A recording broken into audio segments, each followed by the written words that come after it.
नमस्कार विद्यार्थियों। आज के इस छोटे से वीडियो में हम लोग इमल्शंस के बारे में कुछ चर्चा करेंगे। पायस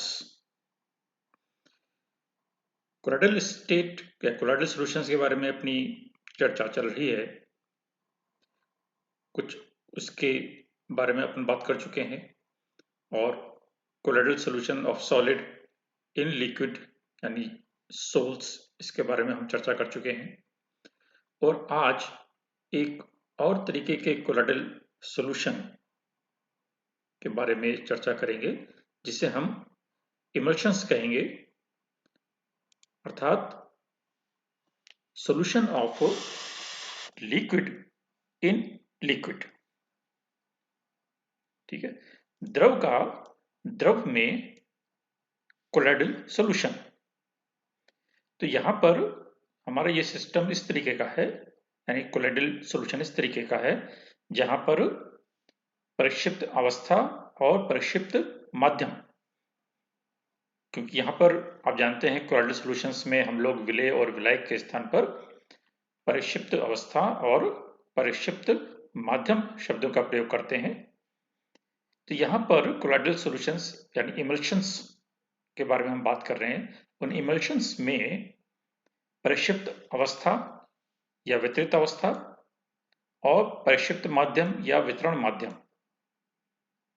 ये दोनों ही द्रव होते हैं, यानी लिक्विड्स हैं। जैसे उदाहरण के लिए हम कॉमन यूज में लेते हैं द्रव, ये दूध एक इमल्शन है। तो दूध में क्या क्या है? एक तो जल होता है। अधिकतर केसेस में जो हमारे कोलाइडल सॉल्यूशंस हैं उनमें जल एक हिस्सा होता है। तो दूध में भी एक हिस्सा जल का है और दूसरा हिस्सा कई तरीके के फैट्स या वसा का है। तो ये वसा और जल, इनका एक कोलाइडल सॉल्यूशन है दूध, जिसमें वसा यानी ऑयल या फैट परिक्षिप्त अवस्था के रूप में जल, जो कि परिक्षिप्त माध्यम कहलाएगा या परिक्षेपण माध्यम कहलाएगा, उसमें वितरित रहती है। इसीलिए इस तरीके से कॉड लिवर ऑयल होता है, इसमें ऑयल अधिक मात्रा में है यानी प्रक्षेपण माध्यम में है और प्रक्षिप्त अवस्था यहां पर जल हो जाती है, यानी जल की बूंदें ऑयल में विस्तृत रहती है। तो सामान्य अवस्था में जो पायस हैं या इमल्शंस हैं, इनके कणों पर ऋण आवेश पाया जाता है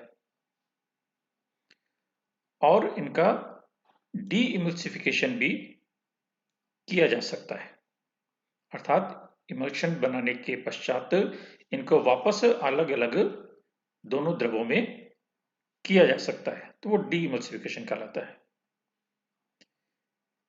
नेक्स्ट प्रॉपर्टी जो ये शो करते हैं, ब्राउनियन मोशन, ब्राउनी गति, जिसके बारे में हम चर्चा कर चुके हैं कि जहां पर कोलाइडल पार्टिकल जो परिक्षिप्त अवस्था है उसके कण परिक्षेपण माध्यम में अनियमित रूप से टेढ़ी मेढ़ी दिशाओं में या सभी दिशाओं में गति करते हैं, तो वो ब्राउनियन मोशन कहलाता है। और साथ में ये टिंडल इफेक्ट भी दिखाते हैं।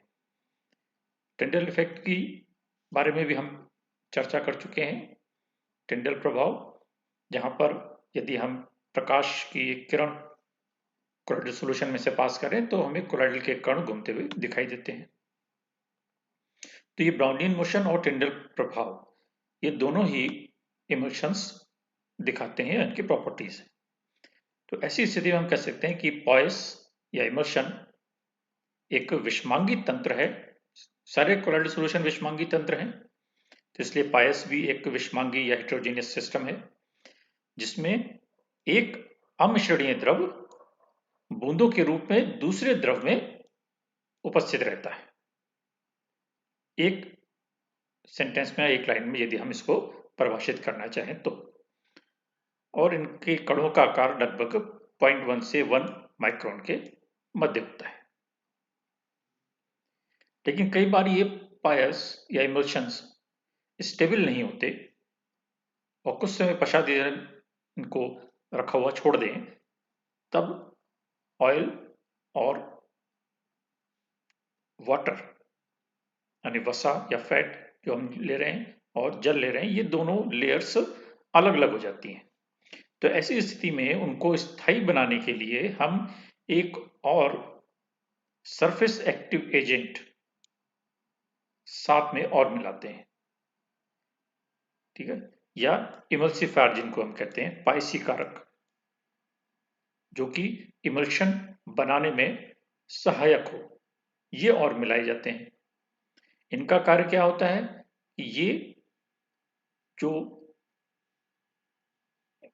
यदि हम उसकी बात करें, परिक्षिप्त अवस्था की बात करें, तो परिक्षिप्त अवस्था में जो भी द्रव है, चाहे वो ऑयल है या वाटर है, उसके कणों के ऊपर एक प्रोटेक्टिव लेयर बना देते हैं या एक रक्षक आवरण बना देते हैं, जिसकी वजह से उस परिक्षिप्त अवस्था में उपस्थित द्रव की बूंदें आपस में मिल नहीं पाती और इसकी वजह से वो अलग अलग लेयर नहीं हो पाती।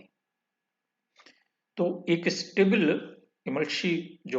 इमल्शन है या पायस है, उसमें मुख्य रूप से ऑयल और वाटर तो होता ही है, साथ में एक सरफेस एक्टिव एजेंट या इमल्सिफायर भी उपस्थित होता है, जो कि इसकी स्टेबिलिटी बनाता है। मुख्य रूप से दो प्रकार के पायस हैं, एक ऑयल इन वाटर, जिसको हम O/W करके लिखते हैं, और दूसरा वाटर इन ऑयल, जिसको हम W/O करके लिखते हैं। ऑयल इन वाटर में क्या होगा? शब्द से ही जैसे पता लग रहा है कि ऑयल की बूंदें वाटर में, अर्थात प्रक्षिप्त अवस्था यहां पर क्या होगी? ऑयल या वसा या तेल, और प्रक्षेपण माध्यम यहां पर जल होगा। जैसे कि दूध में पानी अधिक मात्रा में होता है और फैट कम मात्रा में होता है, तो वो फैट जल में वितरित रहता है और उनकी उसमें स्टेबिलिटी प्रदान करने के लिए, क्योंकि दूध आप जानते हैं कि आप रखा रहेगा तो भी वो उसी अवस्था में रहेगा, अर्थात उसमें एक सरफेस एक्टिव एजेंट या इमल्सिफायर भी उपस्थित रहता है। तो इस तरीके को हम कहेंगे ऑयल इन वाटर। और दूसरा जो वाटर इन ऑयल है, उसमें जल कम मात्रा में है यानी परिक्षिप्त अवस्था में है, और अधिक मात्रा में तेल है, अर्थात परिक्षेपण माध्यम तेल है, जैसे मक्खन है या कोल्ड क्रीम है। तो इनको हम तेलीय पायस कहते हैं। ऊपर इनको हम जलीय पायस कहते हैं, जिसमें कि माध्यम जल है उनको जलीय पायस, और जिसमें माध्यम तेल है उनको तेलीय पायस कहते हैं। और यदि हम इन दोनों कोलोइडल सॉल्यूशंस को मिक्स कर दें, तो ऐसी अवस्था में हमारे पास एक और अवस्था आती है जो कि मल्टीपल इमल्शन कहलाती है, water in oil in water. यानी एक तरीके से दोनों ही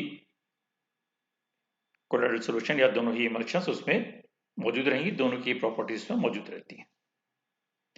यदि हम इनके बनाने की विधि के बारे में चर्चा करें, तो इनकी जो बनाने की विधि है उसको हम पायसीकरण या इमल्सिफिकेशन कहते हैं।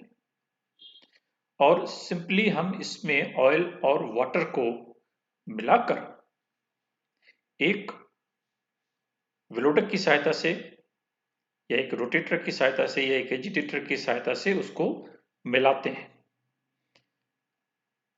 तो ये सिंपल ऑयल और वाटर को मिलाकर और तेजी से एक विलोडक की सहायता से उनको मिलाया जाता है और उससे इमल्शन बन जाता है। घर में यदि आप करके देखें तो जल में 1 चम्मच ऑयल की लेकर उसको आप यदि मिक्सी में चला दें, तो आप देखेंगे कि वो विलयन थोड़ा सा टर्बिड हो जाएगा, थोड़ा सा सफेद हो जाएगा, क्योंकि उसमें जब आप मिक्सी में चलाएंगे तो तेल की छोटी छोटी बूंदें जल में विस्तृत हो जाएंगी और उसकी वजह से उसमें टर्बिडिटी आ जाएगी। लेकिन यदि आप उसको थोड़ी देर के लिए रखा छोड़ दें तो वो छोटी छोटी तेल की बूंदें आपस में मिलकर वापस एक लेयर बना देंगी और हमें ऑयल और वाटर, इन दोनों की दो अलग अलग लेयर से मिल जाती हैं, अर्थात वो स्टेबल नहीं होता। स्टेबिलिटी प्रदान करने के लिए हम उसमें कुछ इमल्सिफायर या इमल्सिफाइंग एजेंट और मिलाते हैं। तो सामान्यतः जैसे साबुन है या डिटर्जेंट है, प्रोटीन है, जेलेटिन, मिट्टी, काजल, ये सारी चीजें इमल्सिफाइंग एजेंट के रूप में प्रयोग में लाई जाती हैं। और उसी इमल्सिफिकेशन का या इमल्शन बनने का ही एक गुण है, जिसमें कि हम कपड़े साफ करते हैं या कपड़े साफ करने की जो प्रक्रिया है, उस प्रक्रिया में इस इमल्सिफिकेशन का प्रयोग होता है। यानी ये इसका एक तरीके से हम एप्लीकेशन कह सकते हैं, क्योंकि साबुन में क्या होता है, साबुन में सोडियम स्टीरेट होता है, जिसमें एक तरफ तो एक लंबी श्रृंखला का ये कार्बनिक हिस्सा है और दूसरी तरफ एक ये आयनिक हिस्सा होता है। तो यहां पर एक तरीके से ये हेड और टेल दो चीजें उस सोडियम स्टीरेट में या जो भी हम अपारजक ले रहे हैं या साबुन ले रहे हैं उसमें सामान्यतः होती है। तो जब हम कपड़े धोते हैं तब उसमें ये जो आयनिक हिस्सा है या जिसको हम हेड कहते हैं, वो हेड जल में की तरफ ओरिएंटेड रहता है और ये जो टेल है वो टेल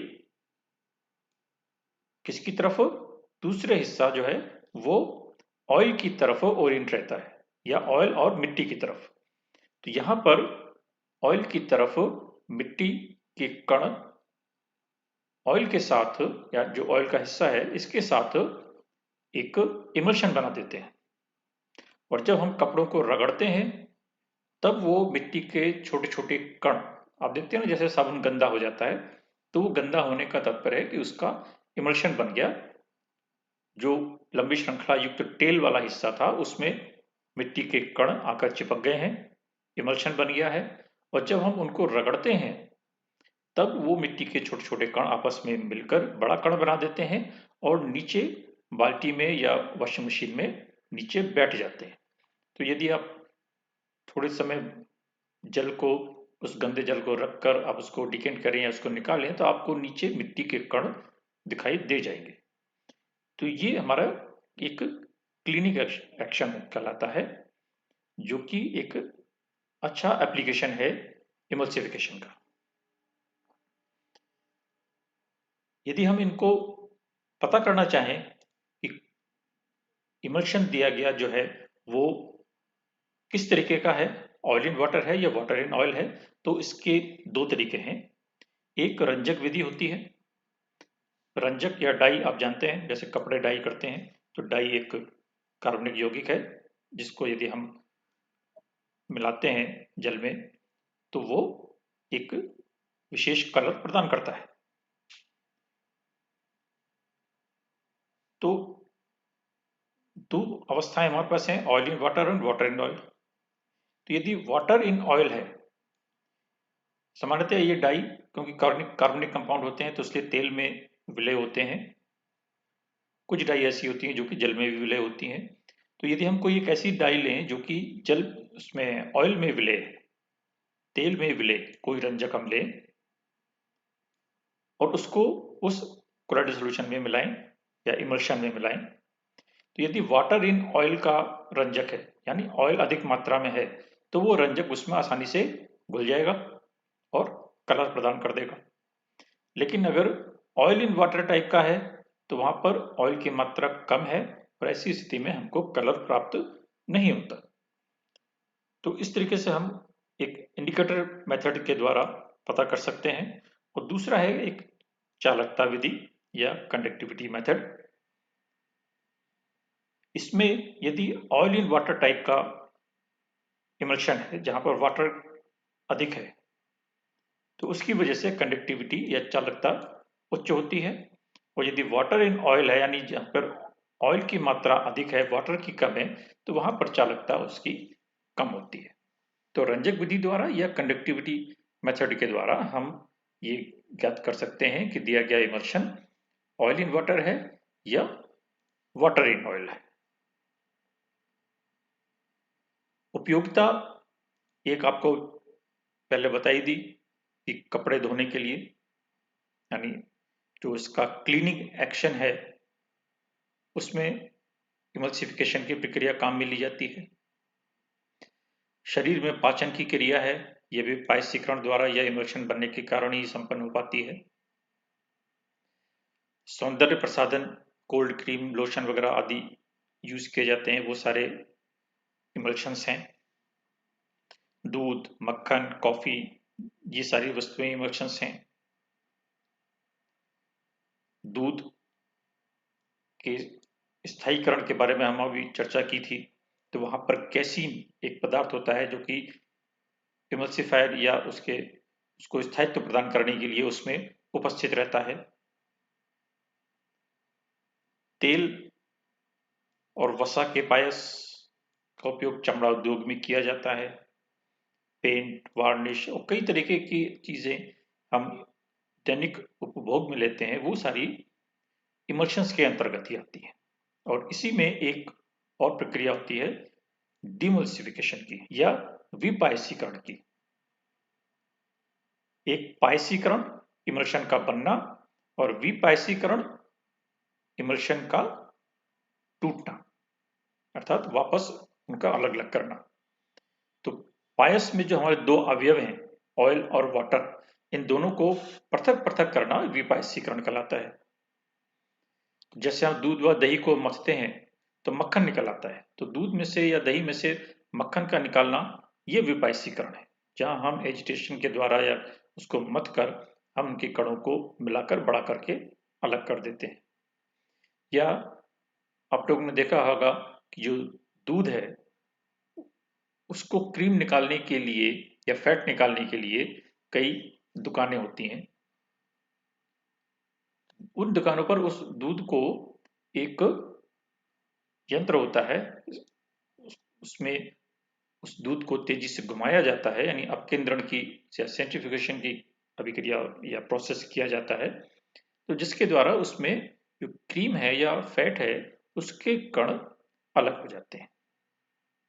तो इस तरीके से विपायसीकरण की प्रक्रिया भी सामान्यतः हमें देखने को मिलती है।